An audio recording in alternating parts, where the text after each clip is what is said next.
psicoanálisis es casi imposible no pensar en Freud, pero ¿tenemos que pensar en el Sigmund Freud o tenemos que pensar en Anna Freud? Anna Freud es la psicoanalista hija favorita de Sigmund Freud. Así, entonces una de las frases más célebres de Sigmund Freud para su hija Anna Freud en una de sus cartas es que le dice: contigo me siento tan viejo, tú prácticamente tienes la edad del psicoanálisis. Ustedes dos me habéis causado preocupaciones, pero en el fondo espero tu parte más alegrías que de esta. Tanto padre e hija como de tal palo tal astilla se dedicaron toda su vida para el psicoanálisis, más Anna Freud le dio un giro a la teoría del psicoanálisis de su padre. Hablando de los aportes de Anna Freud al psicoanálisis o a la psicología en general, pues tenemos que tomar en cuenta que ella antes era una institutriz. Ella se dedicaba a los niños y a las niñas. Entonces, bajo el estudio y estar realmente metida entre los niños y las niñas, pudo comprobar las teorías de ella. Para la época de 1925 y 1930, Anna Freud empieza a impartir seminarios y empieza a practicar sus teorías del psicoanálisis. Es aquí entonces cuando utiliza las prácticas de su padre en los niños, muy convencida de que las prácticas de su padre pueden influir mucho en la crianza de los niños y en su educación. Es aquí cuando Anna Freud introduciría su primer libro, Introducción al psicoanálisis para educadores. A mediados de los años 30, Anna Freud publicó uno de sus libros más importantes aparte, Los mecanismos de defensa, que sería uno de los mayores aportes que ha tenido en la psicología moderna. En esta obra de los mecanismos de defensa, Anna Freud trata de explicar de forma más detallada el funcionamiento y las estructuras yoicas de los mecanismos de defensa que utilizamos todos los días. Estas de las cuales antes ya había hablado su padre del yo, el ello y el superyo. Para ella, el ello, según estos principios, el principio se rige por el placer y busca la satisfacción inmediata de sus necesidades y pulsiones, mientras que el superyo valora si nos acercamos o nos alejamos de una imagen ideal de nosotros mismos, que solo actúa noblemente y ajustándose a la perfección a las normas sociales, mientras que el yo está entre las dos. Anna Freud no tuvo el camino tan fácil como pues muchos lo creeríamos pensar, ya que como hija de Freud pensaríamos de que tendría un poquito más de influencias, pero no. Hubo algunos problemas de ella con Melanie Klein, pero en algún punto llegaron a un acuerdo. Abrieron una guardería donde implicarían estos métodos de enseñanza para los educadores y ella podría analizar a los niños cercanos a ella. Entonces tenemos que agradecerle a Anna Freud, ya que gracias a ella tenemos nuestros mecanismos de defensa más bien estipulados. Así, Freud tenía al menos unos 6, mientras que ella lo desarrolló y lo expandió.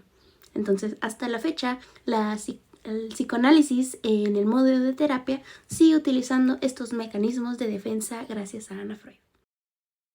Donald Winnicott fue uno de los grandes referentes después de Sigmund Freud.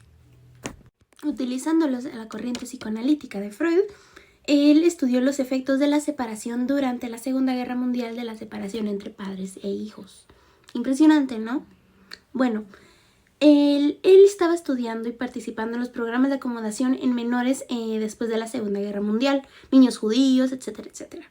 Tenemos que saber que la mayoría de los psicoanalistas de esa época eran europeos, entonces tuvieron que sufrir las causas de la Segunda Guerra Mundial. La obra de Winnicott se va a dedicar a la relación diática entre la madre y el niño, mientras que ponían al padre como el sostén del núcleo familiar. La madre será de suma importancia en Winnicott. Entonces, bajo su teoría, la madre es quien brinda la conducta emocional del niño, siendo así una de las que va a influir para ver si el niño puede llegar a lograr tener su self y servirle a su yo auxiliar. Otro de sus aportes es que para 1931 él va a publicar Clinical Notes of Disorder of Childhood, que traducido al español es Notas Clínicas para los Desórdenes de la Infancia, su primer libro, 2 años antes de comenzar su análisis con J. Rivière, graduándose luego como psicoanalista de adultos y de los niños. Desarrollará una concepción sobre el proceso de maduración y la tarea de la madre, dando cuenta de un espacio intermedio entre el mundo interno y externo, igual planteando así una nueva mirada sobre la estructuración del psiquismo infantil y la clínica, extensible también a la comprensión de los fenómenos naturales. Otro aspecto que tendría muy en cuenta es el holding o la conducta del sostenimiento de la madre hacia el bebé, que permitirá que adquiera la seguridad y que se sienta amado, permitiendo que integra la representación de uno mismo y de los demás. Establecería que a lo largo del desarrollo del ser humano pasa por diferentes fases, en que existe el primer momento de una dependencia absoluta del bebé hacia los progenitores, en la que no será capaz de contener la angustia. Pero para partir de los primeros 6 meses de edad empezará a ser consciente de la necesidad de estos y sus cuidados, y a expresar su necesidad hasta que finalmente va a ir avanzando hacia una independencia cada vez mayor. Un concepto y un gran aporte de Winnicott fue el concepto del objeto transicional, como aquel que permitirá establecer al menor un inicio de diferenciación entre el yo y el no yo, que le permite reducir su ansiedad en la ausencia de la madre al dotarlos del líbido narcisista y el líbido objetal. También serán importantes los fenómenos transicionales, como el balbuceo, fenómenos y acciones que el niño hace con el mismo propósito que permiten la progresividad de la individualización y la socialización. Melanie Klein fue considerada una de las psicólogas que vivían en su mundo. Nacida a finales del siglo XIX, Melanie Klein sigue siendo una de las psicólogas más importantes en la historia de la humanidad. De orígenes judíos ortodoxos, Klein fue la menor de 4 hermanos, que eso influye mucho para su teoría. Ella, siendo una fiel seguidora de Freud, Klein continuó empapándose de los libros y los artículos publicados por el padre del psicoanálisis, lo cual gracias a ello implementó sus teorías a la vida actual y se utilizan hasta la fecha en la psicología infantil, la psicología clínica infantil. Una de sus aportaciones más importantes fue la técnica de juego, con su intención de analizar el cerebro de los niños de menores de 3 años. Freud tenía una forma de ejercer su terapia como una terapia libre. Ella al intentar implementarla al niño, se daba cuenta que eso no servía, ya que el niño empezaba a vivir en su mundo. Entonces, para que el niño se pudiera concentrar, utilizamos los juegos. Melanie Klein creó la técnica de juego como su propio nombre indica. Este método utiliza el juego para descubrir y analizar las preocupaciones de los niños. Hasta la fecha lo podemos ver como cuando tenemos a niños así de que han sido... Entonces, así, al tener juguetes, el niño puede expresarse de una forma más libre y que no afecte. Así, nosotros psicólogos podemos tener el juguete a la interpretación. Igual tenemos así en una de sus grandes aportaciones la posición esquizoparanoide y la posición depresiva. Para muchos es el libro más importante publicado por un miembro de la Asociación Británica del Psicoanálisis, en el psicoanálisis de niños de Melanie Klein. En esta obra, Melanie Klein investigó las etapas que suceden durante los primeros años de la niñez. Ella teoriza que cada una de estas etapas estaba marcada por una serie de conflictos que, si solo se logran superarse con éxito, se podría disfrutar de la vida y desarrollar relaciones sanas con los demás. Otra de sus mayores aportaciones fue que le dio un giro de 180 grados a la teoría del complejo de Edipo. Al igual que Freud, Klein considera el complejo de Edipo como algo central, aunque varía y amplía las ideas de aquel en lo que serán sus nuevas concepciones acerca de una situación edípica más temprana. Klein sugerirá una preocupación infantil con una pareja de padres excitante y aterradora, sobre lo que se fantasea primero como una figura combinada, como por ejemplo el cuerpo materno que contiene el paterno y los bebés rivales. Esta versión primitiva de una pareja donde la fantasía hace referencia a un acto continuado expone aspectos orales, uretrales y anales sádicos debido a las proyecciones de la sexualidad y el sadismo infantil. Estas fantasías así acerca del cuerpo materno se relacionarán con la nueva concepción de Klein sobre la feminidad primaria y los complejos de Edipo tanto femenino como masculino. Otro de sus aportes también es que habla sobre los objetos internos, que se experimentan como relacionándose entre sí dentro del yo. Permitirán identificarse con ellos y asimilarlos, y pueden sentirse como separados del yo, aunque existiendo dentro de él. Para la teoría kleiniana, el estado del objeto interno es de suma importancia para el desarrollo y la salud mental del individuo. Y hablando de la técnica kleiniana, claro está en toda su obra. Klein deja en claro que su trabajo incluida en una particular técnica. Está basado en la obra de Freud, quien describió su método esencial como pacientes adultos consistente en 5 o 6 sesiones semanales, el uso del diván y la asociación libre. Ahora si vamos a hablar de psicoanálisis, tenemos que hablar de Jung, Carl Jung. Es una de las grandes personalidades del mundo de la psicología y la salud mental. Aquí destaca Jung, siendo uno de los discípulos de Freud. Sus siguientes aportaciones influyeron mucho para el mundo de la psicología moderna hasta la fecha, utilizando mayoría de sus técnicas, justo como las teorías de la personalidad. Como una de sus aportaciones tenemos la división del psique, que precisamente Jung avaló la teoría de que se trataban de procesos mentales, pero ha ido mucho más allá y creó la teoría de la personalidad basándose en este elemento. Para hacerlo, dividió la psique en tres partes fundamentales: el yo, el inconsciente personal y el inconsciente colectivo. Para el yo, determina que se trataba de la mente consciente, mientras que el inconsciente personal lo calificó como todo aquello que no está en nuestra conciencia, pero que en algún momento pudiera estarlo. Mientras tanto, el inconsciente colectivo, que es una especie de herencia psíquica que se produce a raíz de las experiencias y vivencias de cada ser humano. Como les había dicho sobre sus teorías de la personalidad, una de sus más célebres son los arquetipos que ha tenido Jung. Para Jung, todo humano tenía un número de arquetipos que podía listar y memorizar y que determinarían su lógica para pensar y desenvolverse. Entre estos destacan los familiares como el padre y la madre. También resaltó constantemente el rol de los arquetipos sociales en el comportamiento de las personas. Algunos de ellos son el clásico héroe y la doncella. Incluso llegaba a poner sus arquetipos a Dios. Puedes recordarte a los tipos de test que están en internet de los MBTI, así de que INFJ, por ejemplo, o ENTP, por ejemplo. Así se basan en estas teorías de Jung. Otro de sus aportes fueron las funciones de la personalidad. Hablamos mucho de personalidad con Jung. Es de que, de acuerdo a las teorías de Jung, existen diferentes funciones que determinarán la personalidad, más allá de arquetipos y la psique. Entre ellas encontraremos las sensaciones, que se definen como la acción de obtener información a través de los sentidos, así como el pensamiento, que es la evaluación de las ideas de manera racional. Luego, aquí, en otras de sus aportaciones, tendremos primera vez las palabras positivismo. Así, el concepto positivo de la neurosis. Basado en un enfoque finalista, la psicología analítica aborda las enfermedades mentales y en particular la neurosis de una manera bastante optimista, ya que las concibe como intentos de curación con los que uno reacciona al organismo ante un estilo de vida llamado inadecuado. Freud dice de que una psicología de la neurosis que solo vea lo negativo lo desbaratará todo, porque no aprecia el sentido y el valor de la fantasía infantil, es decir, creadora. El hombre está enfermo, pero la enfermedad es tan tentativa de la naturaleza que propone curar al hombre. Podemos aprender de la enfermedad muchas cosas útiles de nuestra curación. Y por último de Jung tenemos el trabajo con la persona y la sombra. La persona y la sombra suelen ser, por su cercanía a la conciencia, complejos con que la persona trabaja la psicología analítica desde las primeras fases de un tratamiento. La persona representará la máscara que debe utilizar el individuo en su adaptación a la vida social y cotidiana. Tendremos a Alfred Adler como el creador de la psicología individual, el cual él entendía que cada persona era moldeada por sus experiencias y por las interpretaciones subjetivas de estas. Consideraba que el individuo era el experto y que el terapeuta debería ayudar al paciente a conocer su propia historia, al igual que comprender su comportamiento y su desarrollo.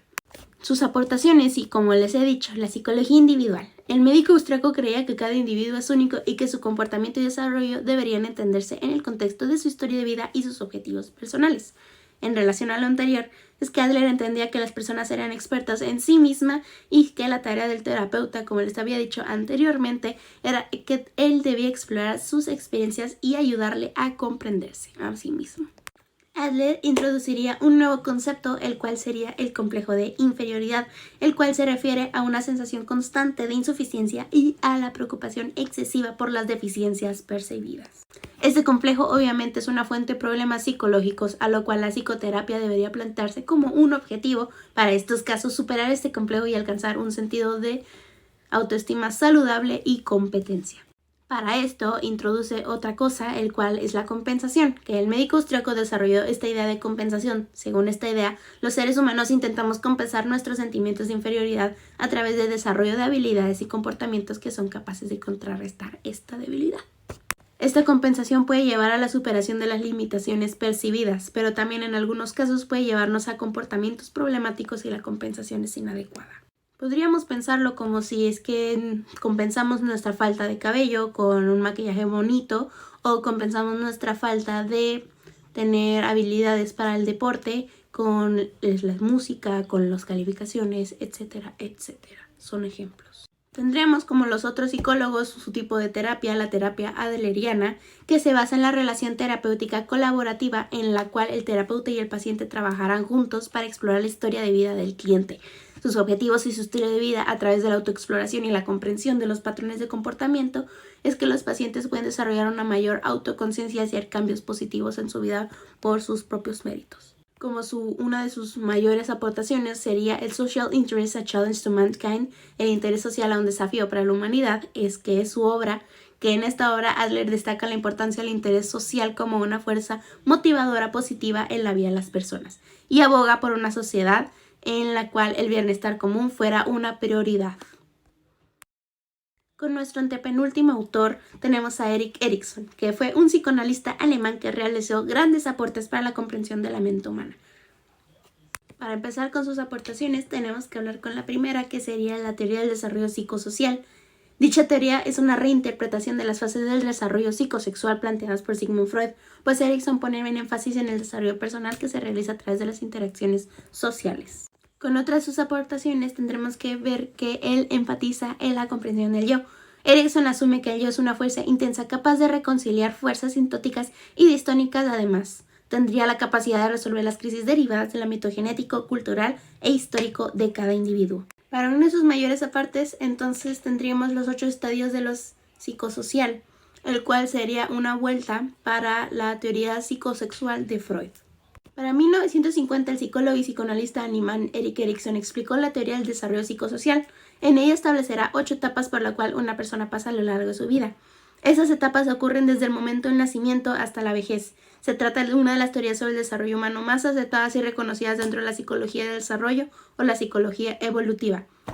Erikson denomina las etapas como crisis de identidad, entendiendo esto como un periodo de transición. Para este autor, en cada una de estas etapas por las cuales pasa el individuo, éste adquiere una serie de competencias concretas. Como un listado en un videojuego de lo que tienes que hacer, una serie de objetivos que se tienen que cumplir según las etapas de edad en la que está el individuo.